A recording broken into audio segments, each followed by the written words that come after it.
The first time I saw the crack, it was so fine it was almost beautiful. It caught the light of the setting sun streaming through the floor-to-ceiling windows of Leo's penthouse apartment, a tiny, glittering fault line on the rim of the crystal champagne flute. I should have taken it as an omen. Instead, I dismissed it, my focus entirely on the boy holding the glass. Leo. His name felt like a prayer and a promise on my lips. A year together, and today his 20th birthday felt like a coronation of our relationship. He was golden, not just in the literal sense of his sun-streaked hair and tan skin, but in the way he seemed to absorb and radiate light, drawing everyone into his orbit. I was the quiet astronomy major, the girl who preferred the company of stars to people, and he had plucked me from my solitary orbit and declared me his son. It was a heady, terrifying, exhilarating thing. The party was his element.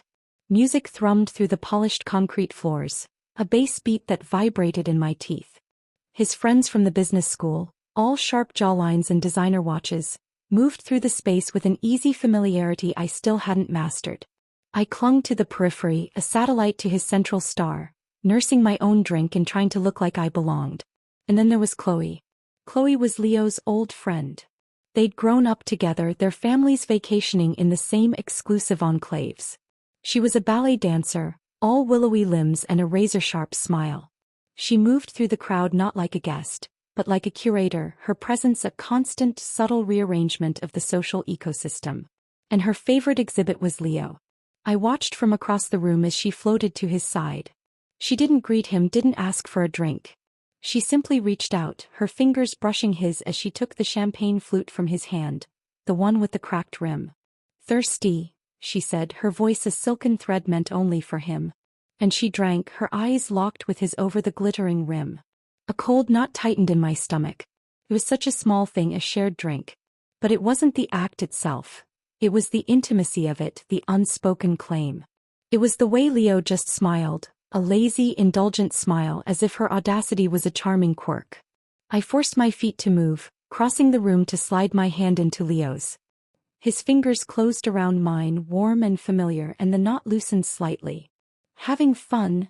he asked, leaning down to brush a kiss against my temple. Before I could answer, Chloe's voice cut in. "Leo, darling, these prawns are impossible." She gestured with a delicate fork towards a platter of colossal shrimp, their shells gleaming like pink armor. "You know I can't bear to get my hands dirty. You do it for me, you always have the magic touch." She fluttered her lashes, a parody of helplessness that was so transparent it was almost insulting. I waited for Leo to laugh, to tell her to do it herself, to offer her a napkin. Instead he squeezed my hand and let go. "Sure, Chloe. No problem." He picked up a shrimp, his strong, capable fingers making quick work of the shell, revealing the perfect pearlescent flesh within. He placed it on a small plate and handed it to her.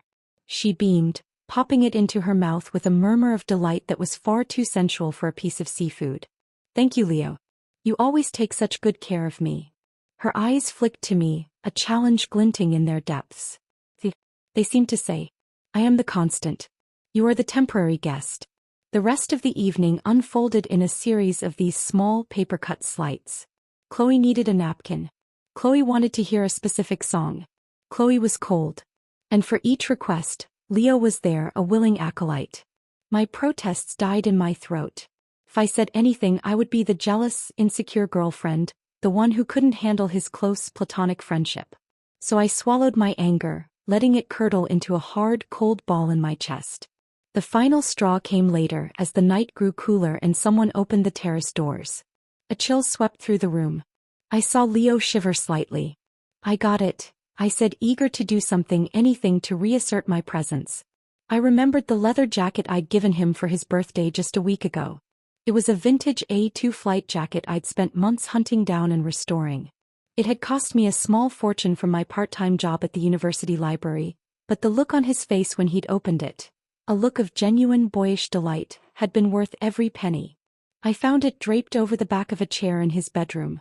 As I carried it back out, feeling the soft, worn-in leather under my fingers, I felt a surge of possession. This was from me. My love, my history, stitched into its very seams. I held it out to him. "Here." But before Leo could take it, Chloe materialized beside him. "Ooh, is this the famous jacket?" she cooed, running her fingers over the sleeve. It's so rustic. She took it from my hands, her touch brief but possessive. I'm absolutely freezing, Leo. Do you mind? And without waiting for an answer, she slipped her arms into the sleeves, the leather swallowing her slender frame. It was too big for her, the shoulders slumping, the cuffs covering her hands. She looked like a child playing dress-up, but the triumph in her eyes was entirely adult. Leo laughed. It suits you, Chloe. The world seemed to narrow to a single painful point. The crack in the glass wasn't just a flaw in the crystal. It was a fissure in my relationship, and Chloe was hammering a wedge into it with relentless, smiling force. And Leo, my golden, beloved Leo, was just standing there watching it happen, a benign smile on his face as another woman wore the symbol of my love for him. I didn't say a word. I just turned and walked away, the sound of the party fading into a dull roar in my ears. The ball of cold anger in my chest had solidified into a diamond-hard resolve. I was done being a spectator in my own relationship. I was done with paper cuts. It was time to draw blood. The cool night air on the terrace was a slap in the face, a welcome shock that cleared the fog of hurt and humiliation from my mind. Below me, the city glittered, a sprawling constellation of artificial stars, cold and impersonal. I leaned against the railing, the metal biting into my palms, and tried to breathe. I could still see it, Chloe's smug smile, the way the leather of my jacket had conformed to her shoulders, Leo's passive, indulgent face. Each image was a brand searing itself onto my memory. For a year I had built my world around him. I had learned the names of his friends, feigned interest in venture capital and regatta seasons, and quieted the part of me that craved silence and the slow, patient study of celestial maps. I had folded myself into his life, and in return he had allowed someone to slowly, methodically unfold me. Tears threatened, hot and sharp, but I forced them back. Crying was a release, a surrender. What I felt now was not sadness. It was a cold, crystalline fury. I was not going to cry. I was going to fight. But I couldn't fight this battle with my own weapons. My quiet observations, my logical arguments, they were useless against Chloe's brand of guerrilla warfare. She fought in the shadows of implication and the subtle language of touch. To beat her, I needed someone who spoke her language but with a different accent. I pulled my phone from my pocket. My fingers, cold and trembling, scrolled past groups of friends, past family, until they landed on a name that felt like an anchor in the storm. Kai. My best friend since we were kids building forts in his backyard. Where I was quiet and studious, Kai was all easy charm and kinetic energy. He was an art history major with a minor in theatrical performance, a combination that made him a master of reading people and playing roles. He understood social dynamics like a chemist understands reactions. And most importantly, he had never liked Leo. I typed out a message, my thumbs clumsy on the screen. Hey, you busy? The 3 dots appeared almost instantly. Just contemplating the profound existential despair of a blank canvas. So yes. Very. Sup. I took a deep breath. I need your help. It's a tactical social situation. His reply was immediate. Location. I'm suiting up. A faint smile touched my lips for the first time all night. Leo's birthday party. And you'll need to play a role. My favorite. Who am I? The dashing misunderstood hero? The brooding intellectual? Who more? Green tea boy. The 3 dots pulsed for a long moment. Then, that kind of war. I'm on my way. Send me the address. And Alara? Don't engage. Just observe. Take notes. We're going to give them a performance they'll never forget. The line went dead and a strange sense of calm settled over me. The plan was insane. It was petty, it was dramatic, and it could spectacularly backfire. But it was also the only thing that made the cold knot in my stomach begin to loosen. I wasn't just going to complain. I was going to demonstrate. I was going to hold up a mirror to Leo and show him exactly how his passivity felt. I slipped back into the party. The scene was unchanged. Leo was holding court by the fireplace, a fresh drink in his hand. Chloe was perched on the arm of his chair, my jacket still enveloping her, her body angled towards him like a flower seeking the sun. She saw me re-enter and her smile widened, a silent checkmate. I ignored her. I found a quiet corner on a large, low sofa, partially obscured by a large potted fiddle leaf figure. I became a ghost, watching, waiting. 20 minutes later, the doorbell chimed. A few moments after that, Kai appeared in the doorway. He hadn't suited up in a tuxedo, but he had curated an outfit perfectly suited for the role. Dark, slim-fit jeans, a simple white t-shirt under a soft gray cashmere hoodie and worn-in leather sneakers. He looked effortlessly cool, approachable but with an edge of unattainable elegance. He carried a bottle of expensive-looking Japanese whiskey in one hand. His eyes scanned the room, missing nothing. They found me in my corner, and he gave a barely perceptible nod before his gaze landed on Leo and Chloe. A slow, easy smile spread across his face. "Leo, happy birthday, man," he said, his voice cutting through the din with a warm, resonant tone. He moved through the crowd with a natural grace I could never mimic, clapping Leo on the shoulder and handing him the bottle. "A little something for the collection." Leo, surprised but pleased, stood to shake his hand. "Kai, hey, thanks for coming. I didn't know you were in town." "Just got back," Kai said smoothly, his eyes flicking to Chloe. "Couldn't miss the big 2-0. He extended a hand to her. "I don't think we've met. I'm Kai, an old friend of Alara's." The emphasis on my name was deliberate. Chloe, momentarily thrown by his directness and his clear association with me, took his hand. "Chloe." "Ah, the famous Chloe," Kai said, his smile never wavering. "Alara's told me so much about you. It was a masterstroke. It immediately established a connection that excluded Leo and placed me at the center of his narrative." Chloe's smile became slightly strained. "All good, I hope?" "Fascinating," Kai replied, his tone light but his eyes sharp. He then turned his attention fully back to Leo, launching into a story about a recent gallery opening, effortlessly inserting himself into the core of the group. After a few minutes, he excused himself to grab a drink, and his path, of course, led him directly to my sofa. He sank down beside me, his shoulder brushing mine. "Okay," he murmured, his voice low so only I could hear. His eyes were still on the crowd, analytically assessing the players. "Give me the full sit-rep. Start with the jacket. Why is the praying mantis wearing your very expensive, very thoughtful birthday present?" And so I told him. I recounted the glass, the shrimp, the constant, subtle touches, the proprietary tone. I told him about Leo's infuriating passivity. Kai listened, his expression growing grimmer. "Right," he said when I finished. "So we're not just dealing with a green tea girl, we're dealing with a master. And we're dealing with a king who doesn't know his castle is under siege." He finally turned to look at me, and his gaze was fierce with protective loyalty. "Don't worry, Alara. We're about to teach them both a lesson in empathy. Or, at the very least, in humiliation. Ready to play your part?" I took a deep breath, the diamond-hard resolve in my chest warming into something more like anticipation. "What do I need to do?" "Just be you," he said, a sly grin spreading across his face. "But be you with me. Follow my lead. And when I offer you a drink from my glass, take it." He stood up, offering me his hand. After a moment's hesitation, I took it. His grip was firm and sure. The game was afoot. Kai's hand was a steadying force as he led me from the shadowy refuge of the sofa back into the glittering heart of the party. The music, which had felt like an assault before, now seemed to take on a new rhythm, a soundtrack to our conspiracy. My heart was a frantic drum against my ribs, but for the first time tonight, it was beating with purpose, not panic. "First rule of psychological warfare," Kai murmured, his lips close to my ear in a way that looked intimate but was purely tactical. "Control the narrative. We're not the aggrieved party, we're the captivating new subplot." He guided me towards the sprawling marble kitchen island, a monument to Leo's family's wealth, where an array of open wine bottles and cocktail ingredients stood. He bypassed the champagne, selecting instead a bottle of deep, blood-red Cabernet. He poured a single glass, a deliberate choice that hung in the air, heavy with unspoken meaning.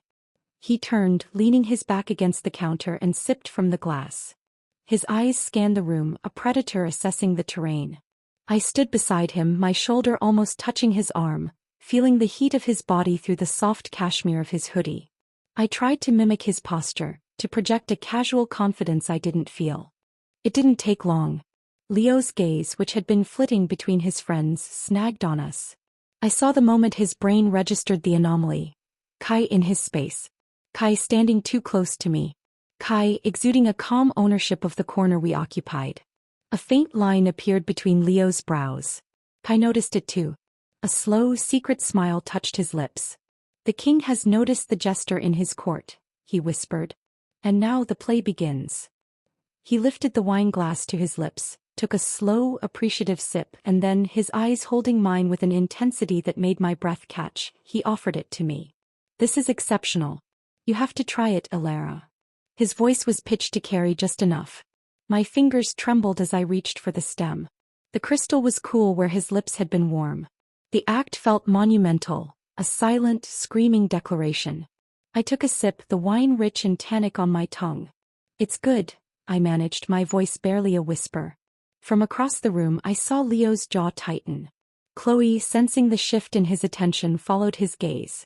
Her smile faltered. The dynamic had been disrupted. The satellite had found a new gravitational pull. Kai took the glass back from my fingers, his touch lingering for a fraction of a second, and took another sip from the exact same spot. He never broke eye contact with me. It was a perfect, flawless mirror of Chloe's earlier act, but infused with a theatrical, almost challenging intimacy that hers had lacked. The next hour was a masterclass in subtle provocation. When a platter of oysters Rockefeller was passed around, Kai took one. "These look incredible but so messy," he said with a theatrical sigh, holding the shell delicately. He turned to me, his expression one of playful helplessness that was a direct parody of Chloe's. "Alara, darling, you have such steady hands from all your telescope adjustments. Would you mind? I'd hate to spill on this sweater." It was so absurd, so blatant that I almost laughed. But I played my part. I took the shell and the tiny fork, carefully loosening the oyster from its bed of spinach and cheese. I held it out to him. He leaned forward and ate it directly from the fork, his eyes closing in a show of exaggerated bliss. "Perfect. You always know just how to do it," he said, his voice dripping with a warmth that was both genuine for my benefit and performative for our audience. I chanced to look at Leo. He was staring, his conversation with a friend completely forgotten. The indulgent smile he'd worn for Chloe was gone, replaced by a confused, darkening scowl. He didn't see the mirror. He only saw the challenge. Kai, sensing the rising tension, decided to escalate. He leaned in close, his voice dropping to a conspiratorial whisper that was meant to be overheard. "This party is a bit much, isn't it? All this noise. I remember you telling me you wanted a quiet dinner, just the two of you, for your birthday next week. We should still do that. My treat." It was a brilliant, cruel fiction. My birthday was months away. But it painted a picture of a private world, of future plans from which Leo was explicitly excluded. That was the final straw for Chloe. She detached herself from Leo's side and floated towards us, a brittle smile plastered on her face. The jacket, my jacket, was still draped over her shoulders. "Kai, was it?" she said, her voice sweet as poisoned honey. "It's so lovely that Alara has such devoted friends. It must be hard for her, you know, fitting in with Leo's crowd. Their worlds are just so different." It was a low blow, a reminder of the class disparity she thought gave her an advantage. But Kai was ready. "Different worlds," he echoed, his tone thoughtful. He slipped his arm around my waist, a gesture of solidarity that felt both natural and electrifying. "I suppose that's true. Leo's world seems to be all about surface and sound." He gestured vaguely at the roaring party. "But Alara's world." He looked down at me, and his expression softened into something that no longer felt like acting. "Alara's world is depth and silence and ancient, beautiful light. It's not about fitting in, Chloe. It's about finding the one person who appreciates the quiet constellations you contain." The air went out of me. The party noise faded into a distant hum. He was quoting something I'd said to him years ago, drunk on cheap wine on the roof of his parents' garage, pointing out Cassiopeia. He'd remembered. Chloe was speechless. The script she had written for this interaction had been torn up. She had expected defensiveness, insecurity. She had not been prepared for poetry. It was at that moment that Leo finally crossed the room. His face was a mask of controlled anger. "Kai. Having a good time?" "The best," Kai said cheerfully, his arms still around me. "Alara's always the best company. You're a lucky man." The hypocrisy of the statement, delivered with such flawless sincerity, was the final perfect twist of the knife. Leo looked from Kai's possessive arm to my face, to Chloe standing there fuming in my jacket. For a single, fleeting second I saw a dawning, horrible comprehension in his eyes. He saw the reflection. He saw how it looked. He saw how it felt. And then just as quickly it was gone, replaced by a defensive arrogance. "I am lucky," he said, his voice tight. "But maybe you're overstaying your welcome." "Am I?" Kai's smile was razor-sharp. "I was just keeping Alara company." She seemed a little left out of the festivities. "But you're right. It is getting late." He turned to me, his voice dropping back into that intimate register. "Ready to go? I'll walk you back to your dorm." He wasn't asking. He was giving me an exit, a chance to make a statement that would echo long after the party ended. I looked at Leo, at his frustrated, handsome face. I looked at Chloe, a statue of seething resentment. And I looked at Kai, my best friend, my avenging angel, whose eyes promised a safe harbor. "Yes," I said, my voice clear and steady. "I'm ready." And as we walked out, leaving a stunned silence in our wake, I didn't look back. The first battle was over. And we had won. The cold night air outside Leo's building was a baptism. Each breath felt like the first clean breath I'd taken in hours. The frantic energy of the performance began to ebb, leaving me trembling in its wake. Kai kept his arm around me, a steady, silent support until we turned the corner and were out of sight of the penthouse windows. I stopped, leaning against the cool brick wall of a nearby building, and let out a shaky laugh that bordered on hysterical. "Oh my God. I can't even." "Epic?" he supplied, a grin spreading across his face. "A work of art? A masterful deployment of strategic cringe." "All of the above," I breathed, pressing a hand to my racing heart. "The oyster. You ate the oyster from the fork." I thought I was going to lose it. "It was a pivotal moment," he said solemnly. "The fork was the Chekhov's gun of our third act." His grin faded as he looked at me, his eyes searching mine. "Are you okay? Really?" The concern in his voice undid me. The adrenaline crash was sudden and total. The image of Chloe in my jacket, of Leo's passive face, flooded back, and the hurt, fresh and raw, welled up behind my eyes. I blinked rapidly, looking up at the hazy, light-polluted sky. I can't believe I let it go on for so long. I felt so stupid standing there. "You weren't stupid, Alara," he said, his voice firm. "You were trusting. You were in love." He was the one who was stupid for not seeing what he had, for not protecting it. He shoved his hands in his pockets, looking uncharacteristically serious. What he did in there, letting her wear that jacket, that wasn't just passive. That was disrespectful. On a fundamental level. Hearing him say it so bluntly made it real. The diamond-hard resolve from earlier softened into a profound sadness. Kai was right. It was more than just annoyance at a clingy friend. It was a deep, fundamental lack of respect for me and for our relationship. "I know," I whispered. We started walking again, the sounds of the city a distant hum. "So what now?" he asked. "I don't know. I can't go back there. I can't pretend everything is okay." "Good," he said simply. "Don't." He walked me all the way to the steps of my dormitory, a silent guardian. "Get some sleep," he instructed. "Don't answer your phone if it's him. Let him stew. Let him wonder." I nodded, feeling exhausted to my bones. "'Kay, thank you. For tonight. For being my green tea boy." He reached out and tucked a stray strand of hair behind my ear, his touch gentle. "Anytime, Alara. For you I'd be a whole damn samovar." He winked, the moment of gravity passing. "Now go. I'll text you tomorrow." I watched him walk away until he disappeared into the night. A lone figure in a cashmere hoodie who had just dismantled a social hierarchy with the precision of a surgeon. Back in my quiet dorm room, the silence was a relief. I changed out of my party clothes, the fabric feeling tainted by the memory of the evening. I was about to crawl into bed when my phone lit up. "Leo." I ignored it as Kai had advised. Bust again. And again. A flurry of texts appeared. "Where did you go? Why did you leave with him? We need to talk." Kai was way out of line tonight. I stared at the screen, a fresh wave of anger washing over me. Kai was out of line. The hypocrisy was breathtaking.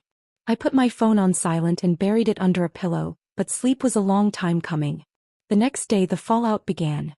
Leo was waiting for me outside my morning lecture, his face pale and shadowed. "Alara. We need to talk," he said, his voice strained. Okay, I said, my tone neutral. I didn't stop walking, forcing him to fall into step beside me. About last night. He began, running a hand through his already disheveled hair. What was that? Why did you let Kai act like that? It was embarrassing. I stopped walking and turned to face him. Let him. He was my guest, Leo. He was keeping me company since my boyfriend was otherwise occupied peeling shrimp and loaning out my birthday gifts. He had the decency to look chastised, but only for a second. That's not fair. Chloe is just... Chloe. You know that. She doesn't mean anything by it. But Kai, the way he was looking at you, touching you. Mirrors, Leo, I said coldly. He was holding up a mirror. And you didn't like what you saw. It wasn't the same, he insisted, his voice rising slightly. A few students turned to look. He was deliberately trying to provoke me. And Chloe wasn't? The question hung in the air between us, stark and undeniable. He stared at me, frustration etched on every feature. It's different. He's from my world. He gets it. She understands the pressures, the expectations. Your friend, he was just causing drama. The words landed like physical blows. He's from my world. It was the quiet part said out loud. The unspoken hierarchy that had always existed. I was the outsider, the scholarship student from a middle-class family who would never truly get it. The pressures. I repeated, my voice dangerously quiet. What pressures, Leo? The pressure to be a condescending jerk. His face hardened. You don't understand what it's like. The family name, the legacy. My father is on the board of this university. My friends, they have certain expectations. It's not always easy for me either, you know. I have to navigate these things carefully. I looked at him, this golden boy suddenly looking like a petulant child, hiding behind his family's name and wealth. The boy I had loved was fading, replaced by a stranger who saw our relationship as a complication in his privileged narrative. Is that what I am? I asked, the hurt making my voice shake. Something you have to navigate? A problem for you and your friends to solve. That's not what I meant, he said, but the protest was weak. Just then 2 of his friends, Mark and Jason, sauntered up. There you are, man. We're heading to the club for lunch. Coming. Mark's eyes slid to me, dismissive. Trouble in paradise? Leo looked from them to me, a trapped expression on his face. This was the moment. This was the test. Leo, I said, my voice barely a whisper. Don't go. He hesitated. I saw the war behind his eyes. The pull of his world, the easy camaraderie, the path of least resistance, versus me, the complicated, emotional girlfriend causing a scene. Leo, come on, Jason chimed in, clapping him on the back. Chloe's already there. She said she had some crazy story about last night. That was it. The mention of her name was the key that turned the lock. I have to go, Ilara, he said, his voice final. We'll talk about this later. When you've calmed down. When you've calmed down. The ultimate dismissal. The final, definitive proof that he would always choose the smooth surface of his world over the messy reality of mine. He turned and walked away with his friends, leaving me standing alone in the bustling hallway. The last thread of hope I'd been clinging to snapped. The unraveling was complete. I didn't cry. I felt strangely, terrifyingly calm. I pulled out my phone and texted Kai, my fingers steady and sure. It's over. His reply was instant. I'm outside your dorm. Come down. I have coffee. And in that moment I knew that while one world had ended, another was waiting just outside.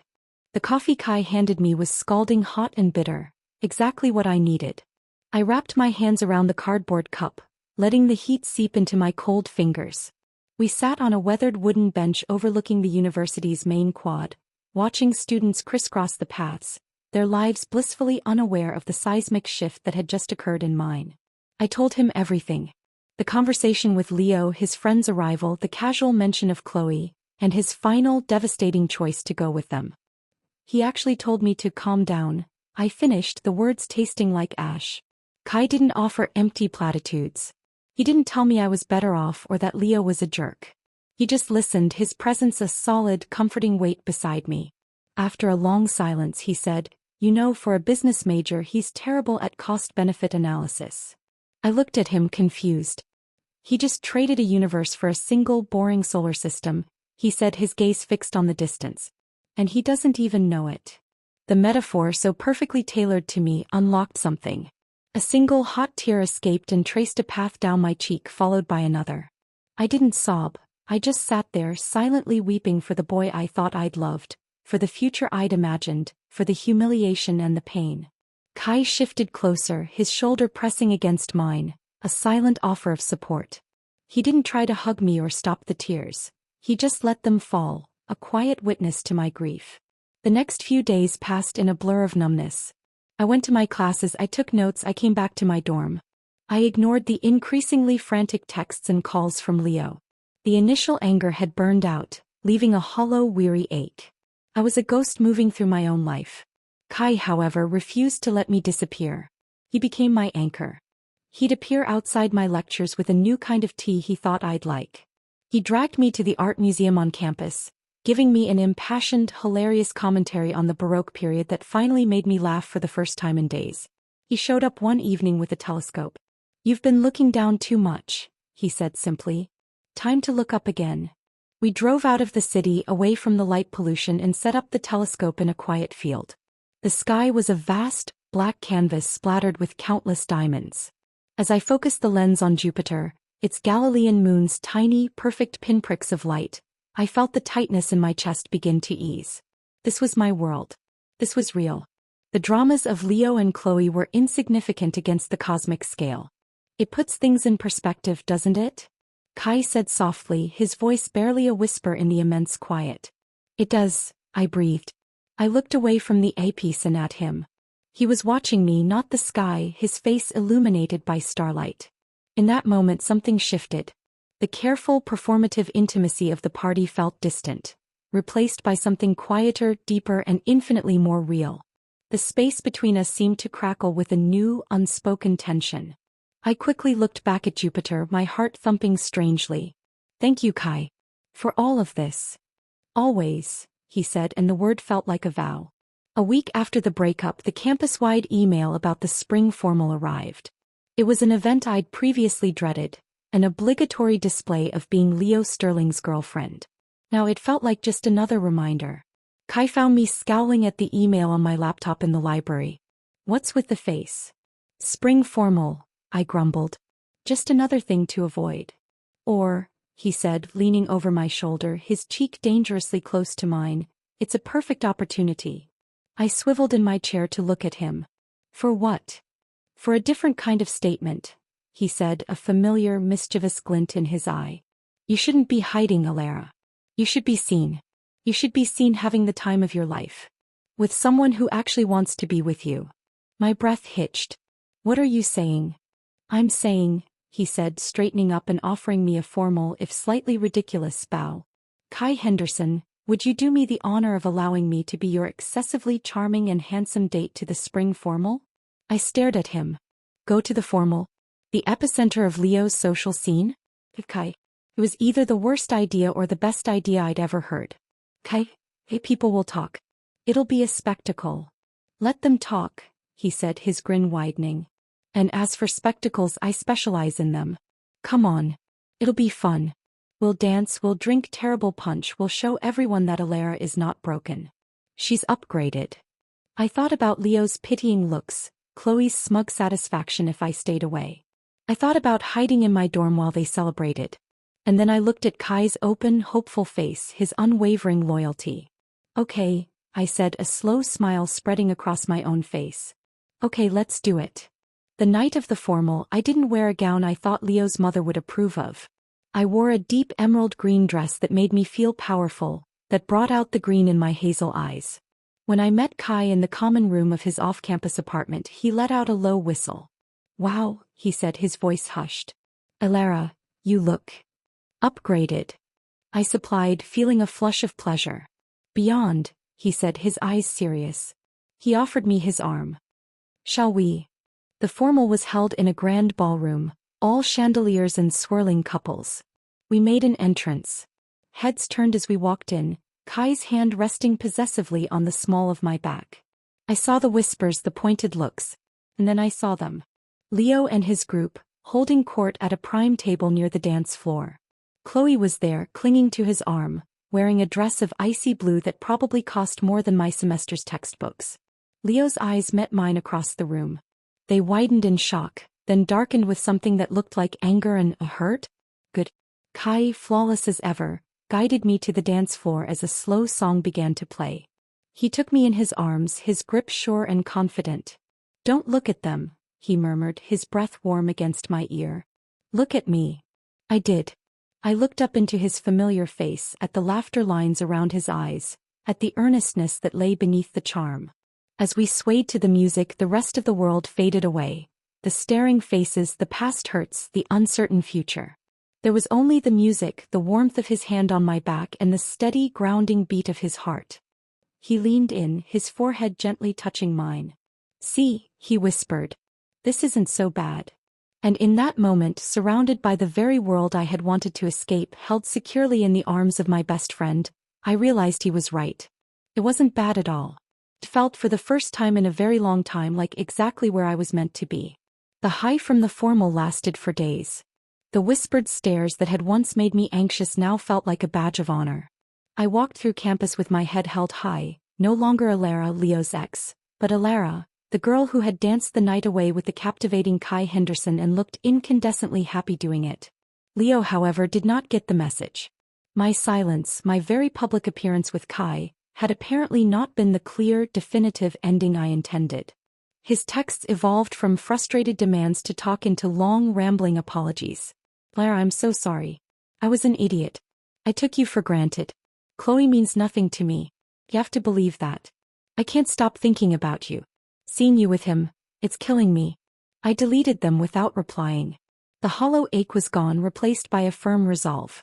He had made his choice and I had made mine. Kai, meanwhile, was a constant, wonderful presence. Our friendship, always the cornerstone of my life, felt deeper now. The shared secret of the green tea operation and the solidarity of the formal had bonded us in a new way. We spent our time together in a comfortable, easy rhythm, studying in the library, arguing about movies, exploring hidden coffee shops in the city. I found myself looking forward to his texts, savoring the sound of his laugh, noticing the way his eyes crinkled at the corners when he smiled at me. It was during one of these study sessions about 2 weeks after the formal that the shouting started outside my dorm. At first it was just a commotion, a gathering of voices. Then I heard my name. "Alara." Kai and I exchanged a look from across my small desk. He raised an eyebrow. "Is that?" We went to the window. On the lawn below, a small crowd had gathered. And in the center, holding a guitar and surrounded by what looked like 24 tea lights, was Leo. He looked like a parody of a romantic hero, his face strained and desperate. "Oh, you have got to be kidding me," I muttered, my stomach twisting with secondhand embarrassment. He started to play. It was a cheesy early 2000s pop song, one he knew I secretly loved. His voice, usually pleasant, was shaky and off-key. He was serenading me. A grand, public gesture designed to win me back, to prove his devotion in front of an audience. People were recording on their phones. I saw girls sighing, caught up in the manufactured romance of it all. I felt sick. "Alara," he yelled again, his voice cracking. "I'm sorry. I love you. Please, give me another chance." Kai was silent beside me, a dark look on his face. "What do you want to do?" he asked quietly. "I can go down there and tell him to get lost. Or we can just close the blinds and let him make a fool of himself." I was torn between a burning desire to hide and a furious need to shut this down, to finally make him understand that his gestures were too little too late. The anger won. "I have to talk to him," I said, my voice tight. "I have to end this once and for all." "Hey," Kai said. "I'll be right here." I marched downstairs, my heart pounding a furious rhythm. The crowd parted for me as I stepped out into the cool evening air. Leo saw me and his face lit up with hope, his strumming becoming more confident. "Alara, I knew you'd." "Stop," I said, my voice cutting through the music. The strumming died. The crowd fell silent, sensing a drama far more interesting than a successful reconciliation. "Stop it, Leo. This isn't romantic. It's embarrassing." The hope on his face shattered. "I'm trying to show you how I feel. I'm fighting for you. You lost the right to fight for me when you walked away with your friends after they insulted me," I said, my voice cold and clear, carrying in the quiet night. You lost it when you let another woman wear my jacket. This. I gestured at the candles, the guitar, the gawking crowd. This is a performance. It's for them, I pointed at the phones, and for your own ego. Not for me. His face crumpled into genuine hurt. That's not true. You have no idea what I've been going through. I haven't been able to sleep, to eat. I messed up, I know I did. But we had something real, Alara. You can't just throw that away for him. The venom in his voice when he said him was unmistakable. This has nothing to do with Kai, I shot back. This has to do with you and me. And there is no you and me anymore. It's over, Leo. I need you to understand that. It is over. He stared at me, his chest heaving. The silence from the crowd was deafening. I could see the moment his hurt curdled into something uglier, something defensive and cruel. Over? He sneered, his voice low but loud enough for the front rows to hear. Just like that. You move on from a year together in 2 weeks? You know, for someone who was so upset about Chloe, you didn't waste any time, did you? Crawling into bed with your best friend? The accusation was so vile, so hypocritical, it stole the air from my lungs. How dare you? I whispered, my voice trembling with rage. Or is that what this was always about? He pressed, taking a step closer, his eyes blazing. You were just looking for an excuse? Because if we're talking about betrayal, Alara, let's talk about you and Kai at the formal, wrapped around each other like. At least he sees me. I cried out, the dam of my control breaking. At least he values me.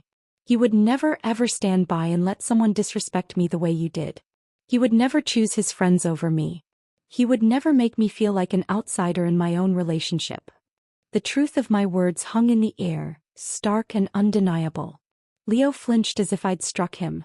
The crowd was utterly rapt. This was better than any soap opera. And for your information, I continued, my voice dropping to a venomous whisper meant only for him, I didn't crawl into bed with anyone. Unlike you. He frowned, confused. What is that supposed to mean?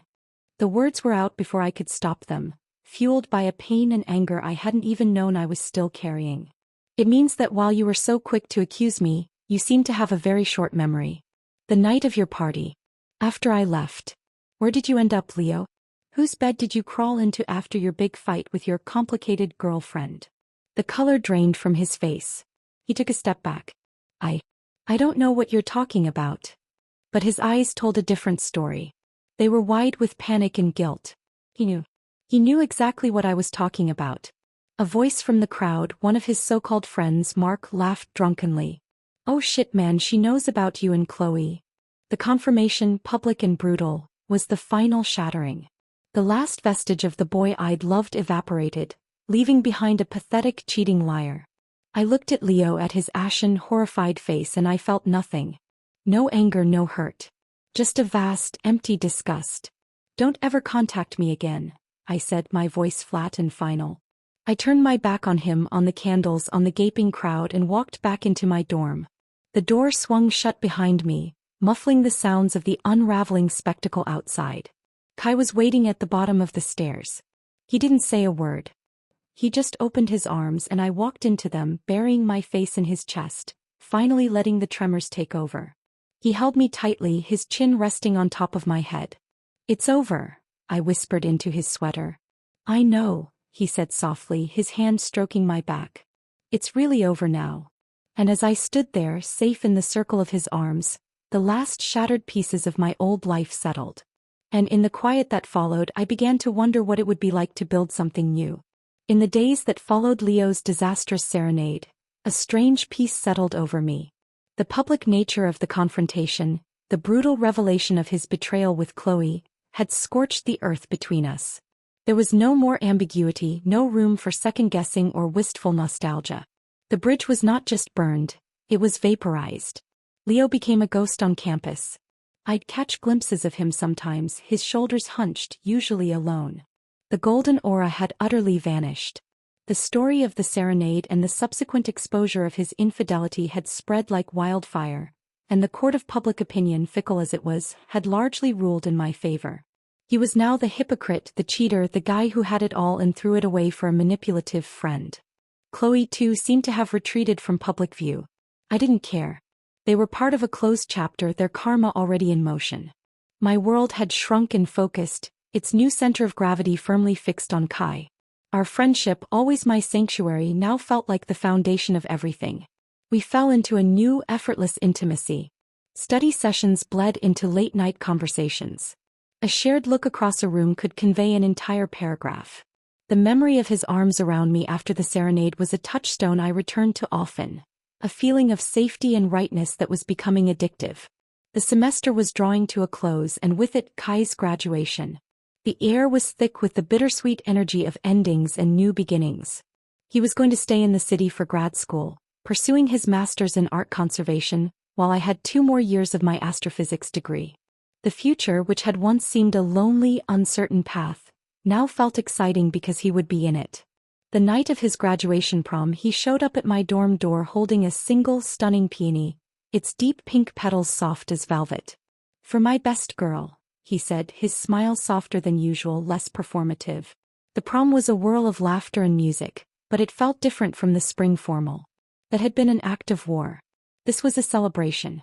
We danced every dance, from silly, upbeat pop songs to the final, slow ballad of the night. As the opening notes of the last song began to play, a hush fell over the ballroom. Kai took my hand and led me to the center of the dance floor. He pulled me close, one hand holding mine, the other resting on the small of my back. We fit together perfectly, as if we'd been designed for this. "You know," he said, his voice a low murmur near my ear, "this whole graduating thing is terrifying." "Terrifying?" I teased, looking up at him. The great Kai Henderson, scared of anything?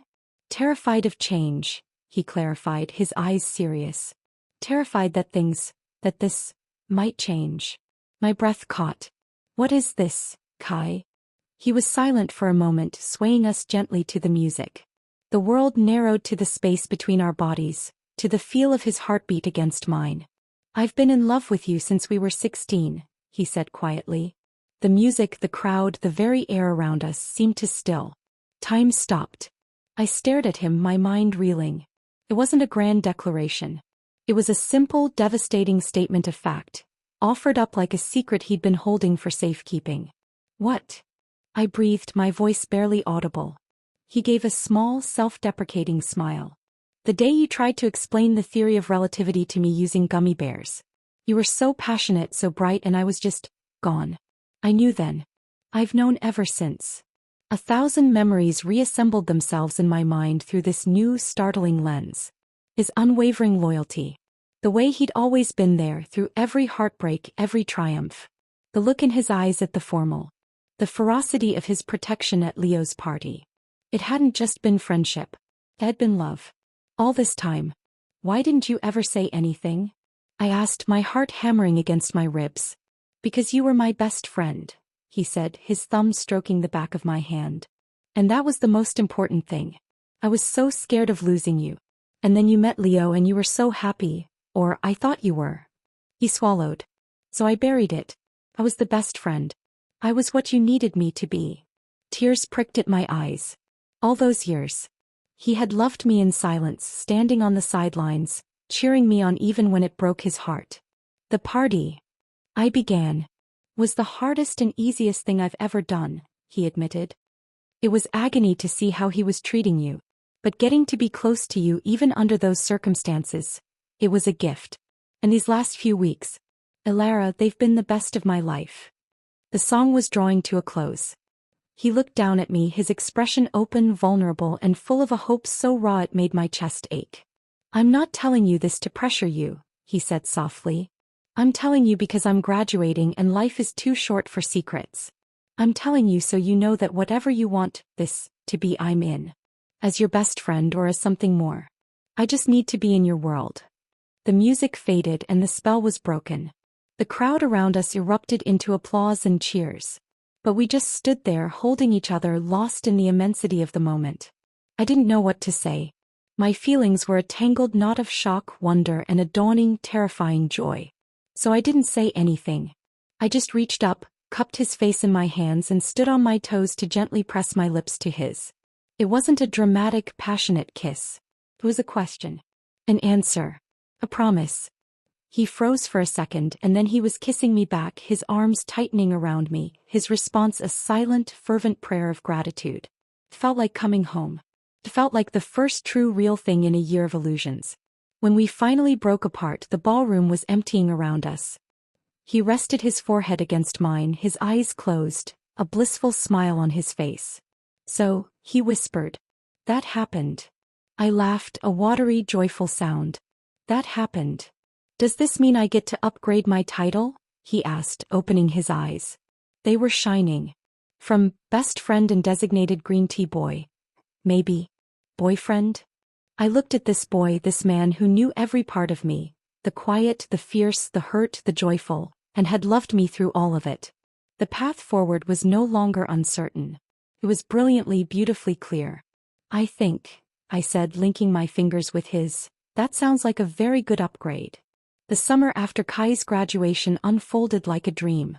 The city, freed from the academic grind, became our playground.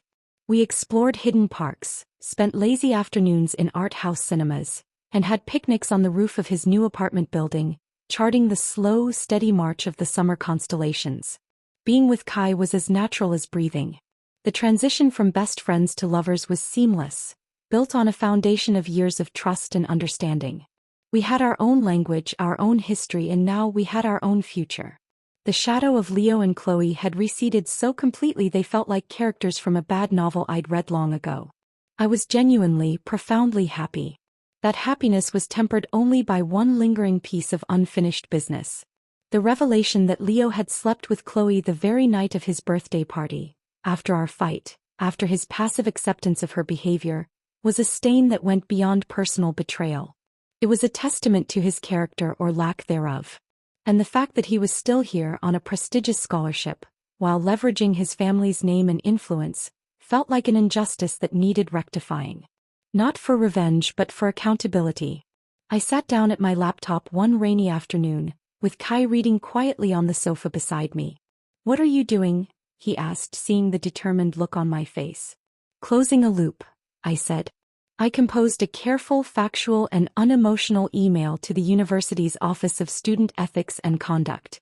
I attached evidence, screenshots of texts from friends who had witnessed his behavior at the party, the public recording of his serenade where his friend Mark confirmed the infidelity, and a statement of my own, detailing the consistent pattern of disrespect and the specific event that constituted misconduct.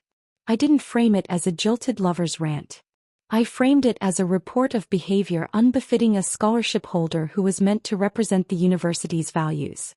I sent it and then I closed my laptop. "I'm proud of you," Kai said simply. I didn't expect much to come of it.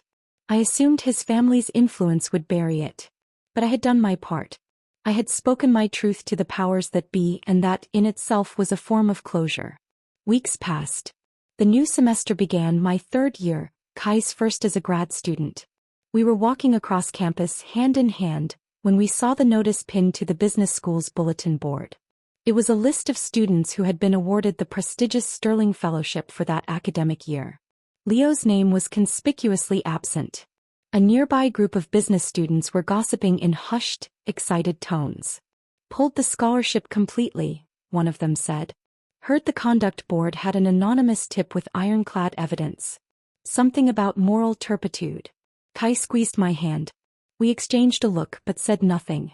A quiet sense of justice, cold and clean, settled in my heart. Karma wasn't always a grand, dramatic event. Sometimes it was a quiet line item on a bulletin board. Leo's carefully curated future had just been fundamentally altered.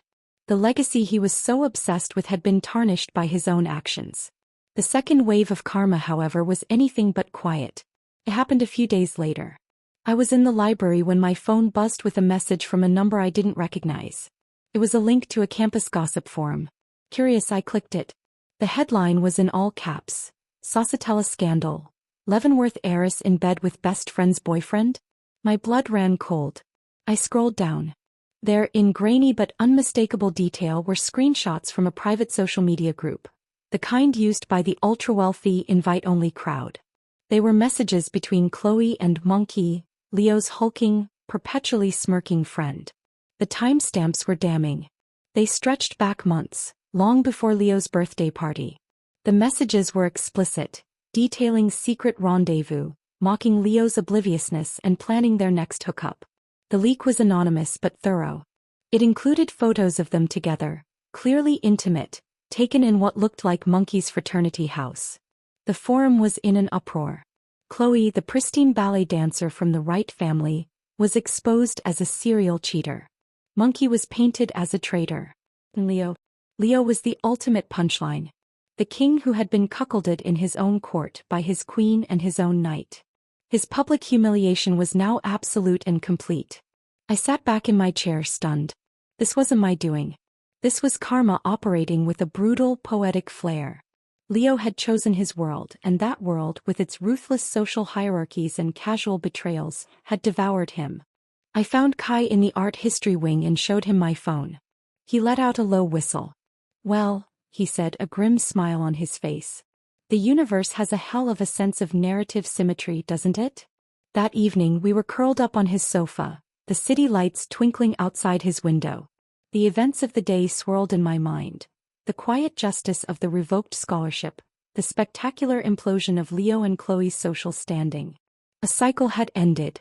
The scales, in their own strange way, had been balanced. You know, I said, leaning my head against Kai's shoulder, for a long time I thought Leo's party was the worst night of my life. He kissed the top of my head. And now I see it was the best thing that ever happened to me, I said, tilting my head up to look at him. It led me here. To you. He smiled, that real, unguarded smile that was just for me. The night of the party, when I was playing that ridiculous role, there was a moment when it stopped being an act, he confessed. When I was quoting you about quiet constellations. I meant every word. I've always seen them in you, Alara. I always will. He leaned in and kissed me, and it was a kiss devoid of the past's ghosts or the future's uncertainties. It was a kiss rooted firmly, joyfully in the present. In the quiet, beautiful, earned happiness we had built together. The story of Leo and Chloe was over, a cautionary tale of vanity and consequence. But our story, mine and Kai's, was just beginning. And as I lost myself in his kiss, I knew with every fiber of my being that it was going to be a very, very good one. The end.